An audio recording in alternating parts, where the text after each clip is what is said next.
আমরা হল ছাড়বো না বলে দিছি।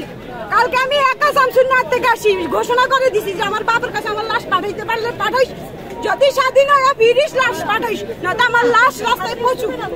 আমার আফসোস নাই, কারণ আমার আল্লাহ দেখতেছে আমরা কেন আমাদের শান্তিপূর্ণ আন্দোলনটাকে উনারা রাজনৈতিক মোড় নিয়ে এলো। সরকার কি এতই ভয় পাচ্ছে? কেন ভয় পাচ্ছে উনি কেন ভয় পাচ্ছে? উনার তো ভয় পাওয়ার কোনো কারণ নাই, আমরা দেখতেছি না কোনো কারণ। আমরা বলি নাই কোটা বাতিল করতে, আমরা সংস্কার করেন, কিছু ক্ষেত্রে সংস্কার করেন। আপনারা ভাতা খাবেন, আপনারা ছেলে মেয়ের চাকরি করবেন, এখন নাতিপুতি নিয়েও শুরু করছেন।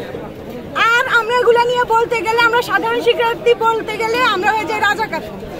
এখন আমরা কি করব? আমাদের দাদা দাদি মুক্তিযুদ্ধের আগে মরে গেছে, বাপগুলা ছিল ছোট ছোট গেদা, আমাদের তো কিছু করার নেই। এই জন্য এখন আমরা যুদ্ধে নামছি, ভবিষ্যতে আমাদের ছেলে পেলে যেন কোটা পায়। আমি আমার সন্তান রেখে আসছি ওর বাপের কাছে। আচ্ছা, আমরা যেমনটি জানি যে কোটা না মেধা এটা একটি জাতীয় স্লোগান হয়েছে, তো এখন আপনারা চাচ্ছেন যে সরকার কি সরকার আর সরকারের কিছু মিডিয়া যুক্তি দেখাচ্ছে যে ভাইভাতে গিয়ে কোটা দেওয়া হয়। যদি ভাইভাতে 6টা মেধা যায়, 3টা কোটা যায়, 3টা পদ খালি থাকে, তারা 3টাই কোটা নেয়, 6টা মেধাকে তারা লাথি দিয়ে ফেলে দেয়। আমরা কেন ঘন্টার পর ঘন্টা ঢাকা ভার্সিটির লাইব্রেরিতে মরে যাচ্ছি? আমাদের সংসার নাই, আমাদের সন্তান নাই, আমাদের বাবা মা নাই। আমরা ঈদের 2 দিন আগে বাড়ি গিয়ে ঈদের পরের দিন বাসা থেকে চলে আসি। কেন আমাদেরকে কেন এত ফোর্স করতে হইতেছে? ছাত্রলীগের সাথে আমি ব্যক্তিগতভাবে কোনো ধরনের কোনো কিছুতে জড়াতে চাই না, কারণ তারাও এমন অনেক ছাত্রলীগের মেয়েরা আছে আমার হলে যাদের ফ্যামিলি জানে না তারা ছাত্রলীগ করে, তারা শুধু জানে ছাত্রলীগ তাদেরকে একটা সিট দিচ্ছে, তারা সেটাতে থাকছে। এই মেয়েগুলাকে আমরা যদি আক্রমণ করি, ওদের বাবা আমার বুক খালি হবে। ওরা আমাদেরকে আক্রমণ করলে আমাদের বাবা আমার বুক খালি হবে। সরকারের কিচ্ছু হবে না, সরকারের কখনো কিচ্ছুই হয় না এই দেশে। এই সরকার পতন হলে সরকার দেশ ছেড়ে চলে যাবে, এই সরকারের পতন হলে সরকার দেশ ছেড়ে চলে যায়, প্রশাসন দেশ ছেড়ে চলে যায়। মরে কে? সাধারণ শিক্ষার্থী। আমরা মরতে আসছি, আমরা মরেই যাব, নয়তো আমরা মেরে যাব।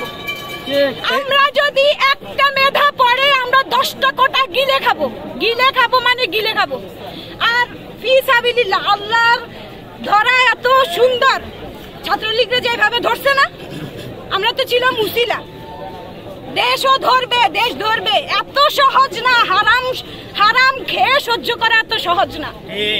আমরা কেন মেধা থাকা সত্ত্বেও ঢাকা ইউনিভার্সিটির একটা ছেলে মেয়ে ফার্স্ট ক্লাসে সে হয় বিদেশ চলে যায়। আমার ভাই সে প্রাইমারিতে চাকরি করতেছে, তার শুধুমাত্র ব্যাকগ্রাউন্ডে ছাত্রলীগ ছিল না দেখে সে হচ্ছে গিয়ে ঢাকা ইউনিভার্সিটির স্টুডেন্ট, সে এখানে হচ্ছে গিয়ে চাকরি পায় নাই। কেন?